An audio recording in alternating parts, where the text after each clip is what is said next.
Test 3. You will hear a number of different recordings and you will have to answer questions on what you hear. There will be time for you to read the instructions and questions and you will have a chance to check your work. All the recordings will be played once only. The test is in 4 sections. At the end of the test, you will be given 10 minutes to transfer your answers to an answer sheet. Now turn to Section 1. Section 1. You will hear a woman calling the London Police Department to report a robbery. First, you have some time to look at questions 1 to 4.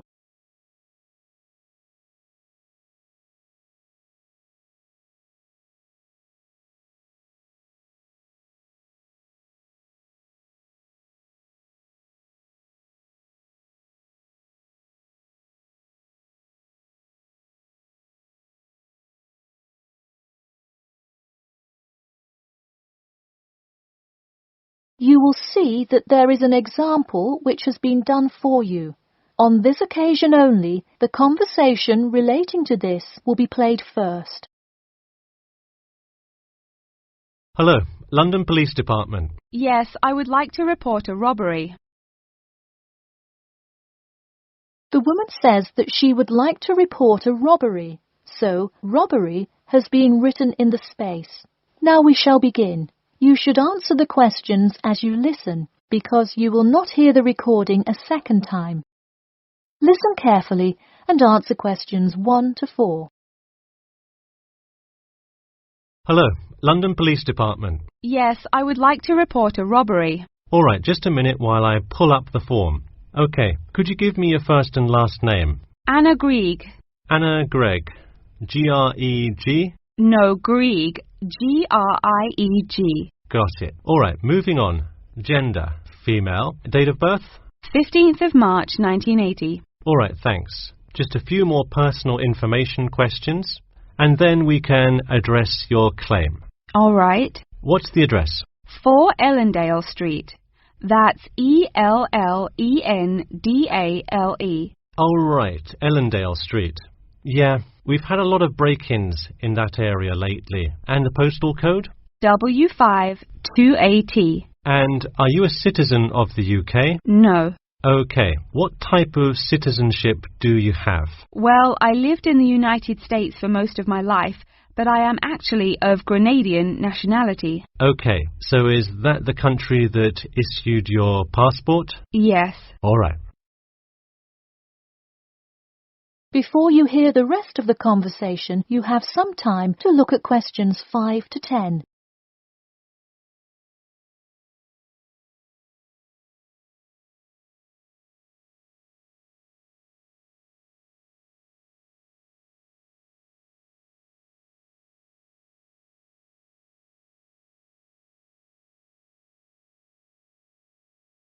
Now listen and answer questions 5 to 10.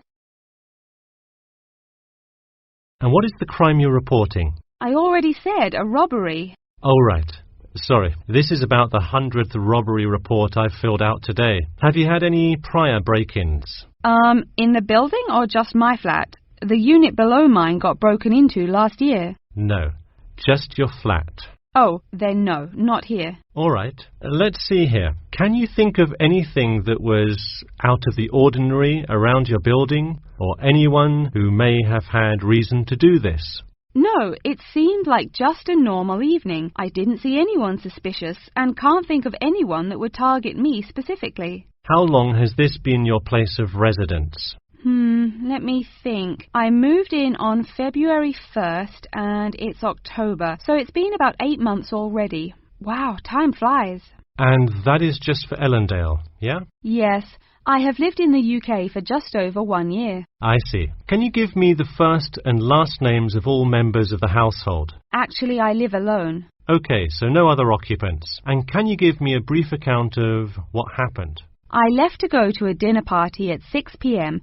and when I returned at 11, I found the place ransacked and a lot of my things gone. Any sign of forced entry? Yes, the back door was wide open and it looked like someone used a crowbar to force it open. I see. And just to be clear, was the door locked when you left? Of course. Hey, you would be surprised how many reports we get where people have failed to lock their doors. Now, I need you to list any missing items valued above £200. So far, I'm missing my computer, my purse with my wallet in it, and the TV.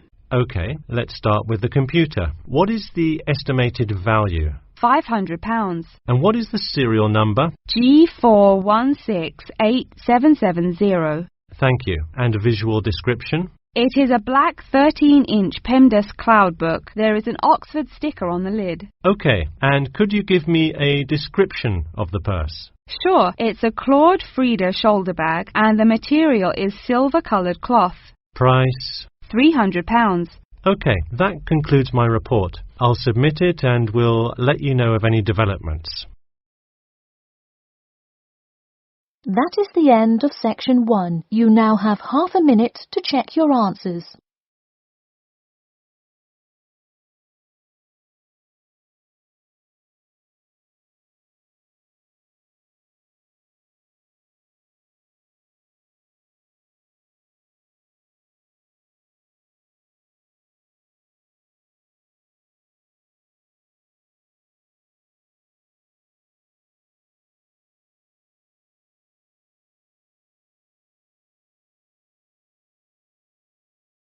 Now turn to section 2. Section 2. You will hear two students called Mark and Gina asking their tutor for advice on the extracurricular project. First, you have some time to look at questions 11 to 14.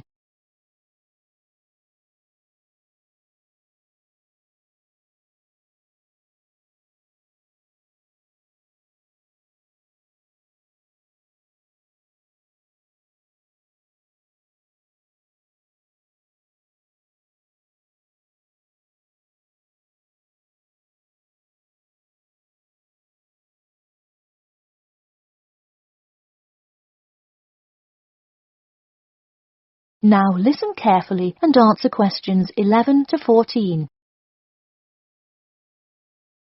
Hi Mark. Hi Gina. What can I help you with? So we were hoping you could help us with this extracurricular project. Sure. What is the topic? Attending business school. This sounds like a great idea. So you're going to explain the requirements for getting into business school? Not exactly. It will be more broadly about the experience, the academics, accommodation, and social experience that comes with being part of the business school. I see. So would your audience be the general public? Well, we would probably want more to focus on members of the institution. We would especially like to reach individual applicants to the business school. I see. Now, what form will this information be? You could give a talk to all the summer courses. All you'd need is permission from the course director. Or you could pass out information outside the student union. Those are both good ideas. What about sending out pamphlets in the mail? Most college students never check their mail. Maybe you could make a video and show it on campus. That's a great idea. We'll do the video. Great. And as members of the business school, do you have an incentive to attract new students? If so, this idea is a great way to do that. No, the idea actually came about because of how much students like us worry about their studies. Yeah, when I got into business school, there were a lot of things I had not prepared for, so the video would cover a lot of things Mark and I wish we had known upon entering business school. Right. Before you hear the rest of the talk, you have some time to look at questions 15 to 20.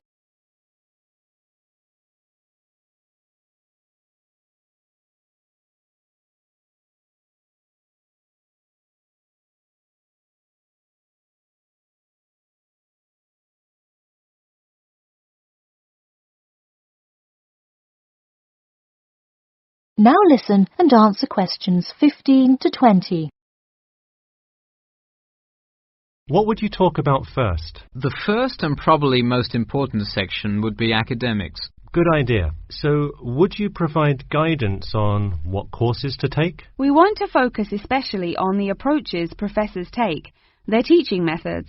It is far different than what students are used to in high school and even in liberal arts college. Good idea. And how long do you think you would spend explaining academics? We'll probably spend 7 minutes on it. We also have some ideas for talking about housing, food options and stuff like that. We're not really sure how to tie it all together though. I think it would be suitable to title that section Accommodation. What do you think? That could work. We'll definitely describe the different dining options at the cafeteria and then walk students through flats and the grueling process of finding one near the business school campus. Okay, so we would cover specifics on the cafeteria as well as flats. I think those are both helpful. We could spend about 6 minutes on accommodation and be sure to touch on those specifically. Great. Is there anything else you would talk about? We definitely want to go over the social aspect of attending school here. Of course.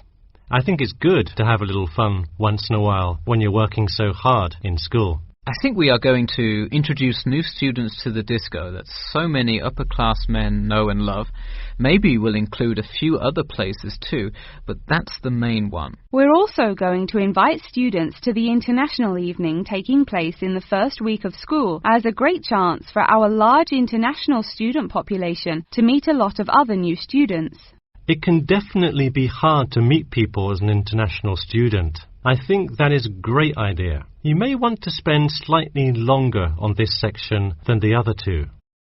How about 8 minutes? That sounds reasonable.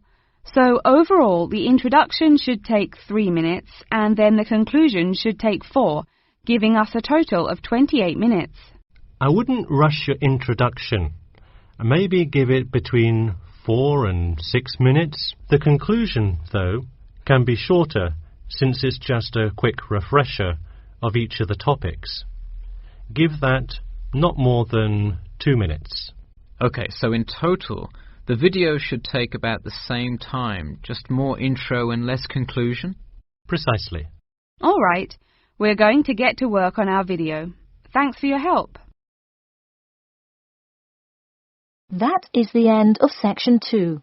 You now have half a minute to check your answers.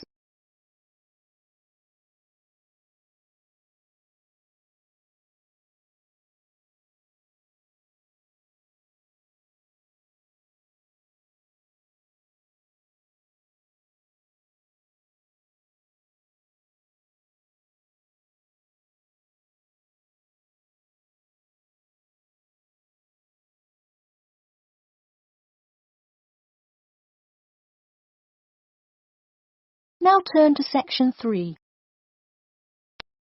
Section 3. You will hear a student called John talking to his classmate Dani about the details of his research project. First, you have some time to look at questions 21 to 26.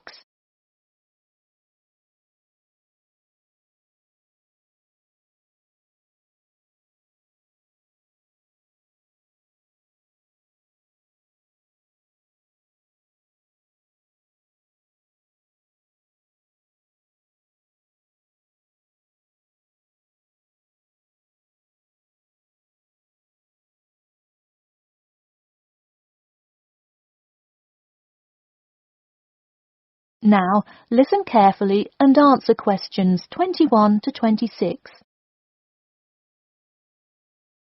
So, tell me about your research project, John. I created a questionnaire for the study to determine people's opinions of the relative feasibility of earning a living in Brisbane. Oh, cool. How is it scored? Are they all multiple choice questions? Well, the questions consist primarily of yes or no responses. There are 2 free response questions at the end. Participants will use a computer to fill in their answers. That way, it is really easy to analyze the data afterward. Great. It sounds like you have a pretty solid idea of what you should do. Just don't forget to submit a copy of your plans to Professor Curran by the 15th. Oh, I almost forgot. You don't do it for the high grade or appraise, but he can review and give you feedback. Right, that will be helpful. He has been conducting studies like this for 30 years now. Yep. Oh, and I'm curious.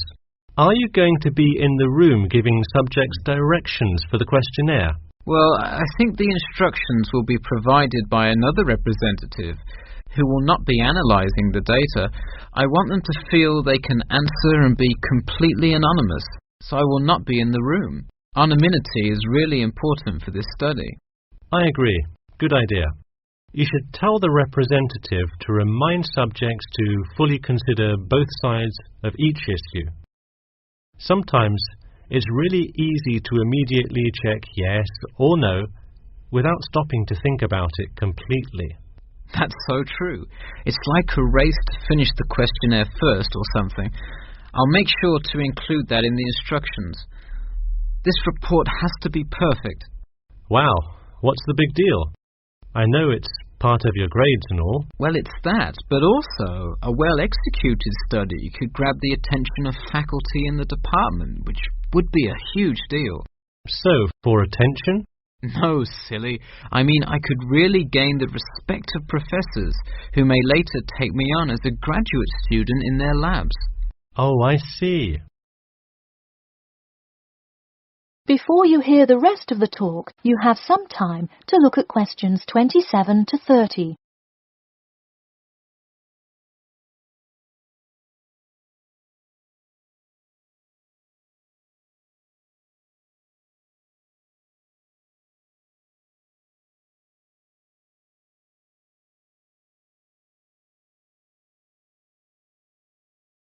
Now, listen carefully and answer questions 27 to 30. Let me take a look at the survey. Wow, this looks great. The map of the median income by region is a great tool. Where did you find it? Well, thanks. I read a lot of sources and just noticed this one in a small psychology journal called Modern Psychology. It's more helpful than the photo I added, but I think the photo is just so interesting. It was in the newspaper last year during that huge wage strike. It's great. Probably not necessary, but it looks great. I don't understand. What is WKRX's involvement here? Oh, the radio station agreed to sponsor the study if I play their station in the room. Wow, interesting. So you don't have to pay for any of this? Exactly. Nice. Where did you get that idea? Last month, at the Psychology Club Council meeting, someone talked about how easy it is to get sponsorship from local businesses, so I listened to their advice and called around. I'll have to remember that. Well, this all looks great. Good luck. That is the end of section 3. You now have half a minute to check your answers.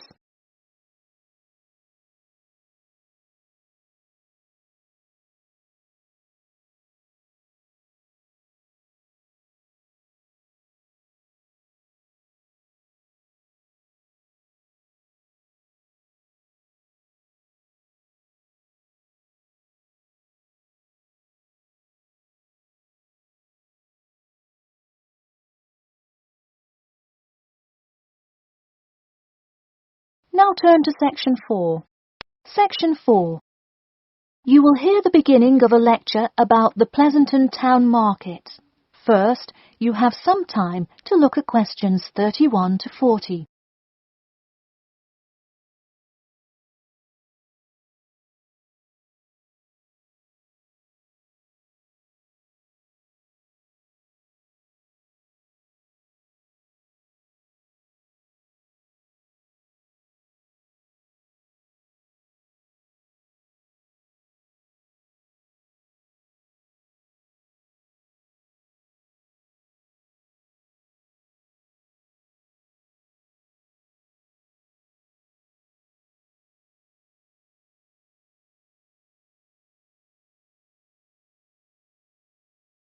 Now, listen carefully and answer questions 31 to 40. Good afternoon. In the last few lectures, we've been covering the social and political pressures that influenced the rise of the rebellion of 1679. Today, I would like to focus on the Pleasanton Town Market. Now, why are we talking all about some market? It's not like it was the first market ever, or even a particularly large market. The Pleasanton Town Market is important because it is often mentioned in the literature found in the library. If you have ever been there, you have probably seen all of the handcrafted items sold there now.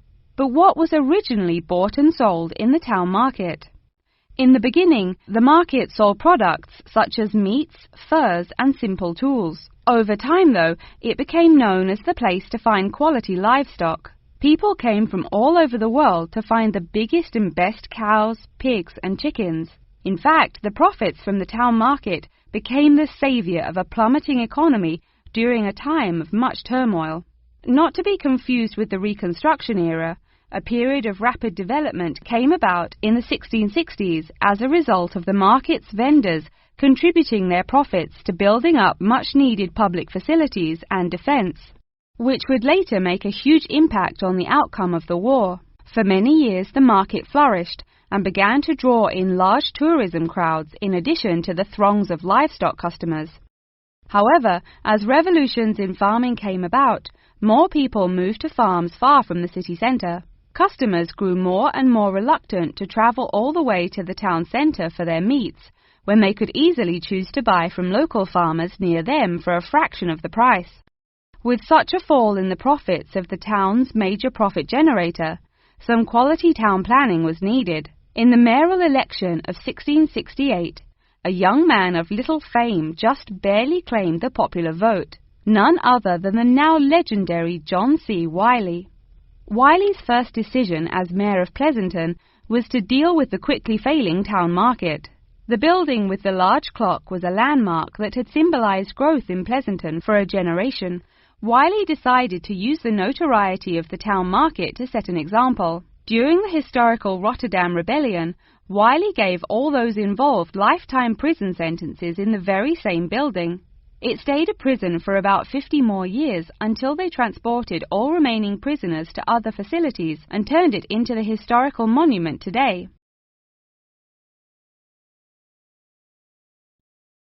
Now that you know the basics of the history of the Pleasanton Town Market, I will introduce your next group project.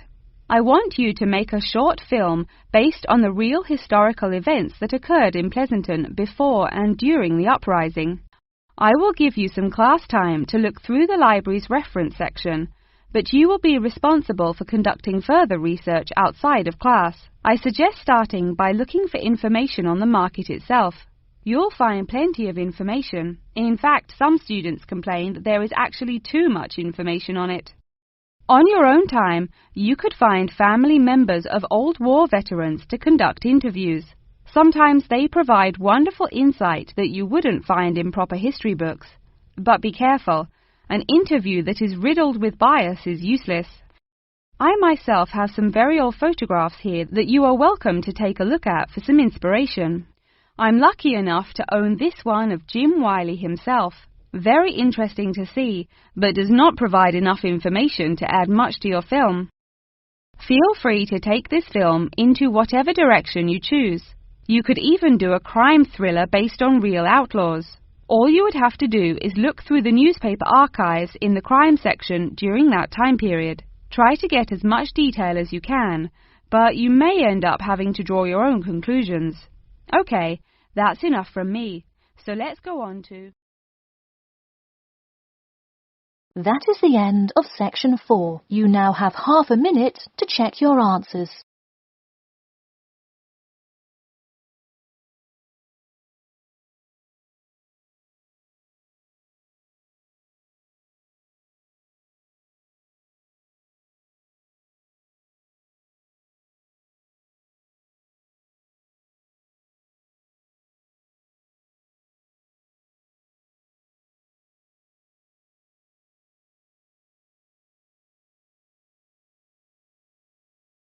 That is the end of the listening test. In the IELTS test, you will now have 10 minutes to transfer your answers to an answer sheet.